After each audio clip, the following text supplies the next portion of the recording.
I discovered a mermaid. Her upper body looked like a young and beautiful girl, while her lower half was an enormous pale blue fishtail. The mermaid's tail was injured and bleeding blue blood continuously. I'm a kind person, so I didn't care about her mermaid identity and quickly took off my coat to gently drape it over her. When I bent down, I heard the mermaid's rapid breathing. Her vital signs were weak, and she needed immediate help. I hurried to pick up the mermaid and rushed toward the hospital. When I carried the mermaid onto the busy street, not a single taxi would stop. Right at that moment, a three-wheeled vehicle driven by an Indian man came by. I quickly flagged him down and paid a high price to buy the back of his vehicle, then headed to the hospital with the mermaid.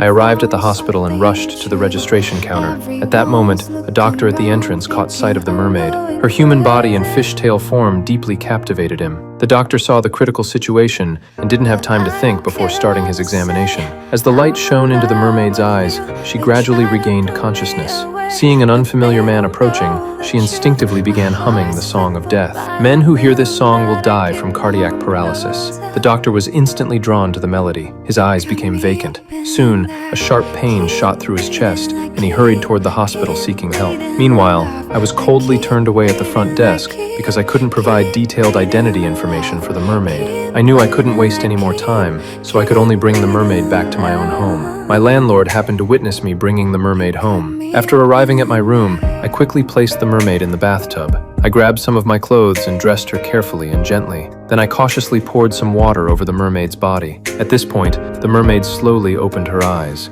Looking at the unfamiliar me before her, the mermaid instinctively reached out her hand and was about to sing that deadly curse. Just as the song began to escape her lips, I thought the mermaid wanted to shake hands with me, so I hurriedly reached out and grasped her hand. This polite gesture of mine happened to interrupt the mermaid's spell. She was somewhat surprised by my action. This was also her first time shaking hands with a human. I introduced myself and gently asked with concern if the mermaid was hungry, then went out to prepare food for her.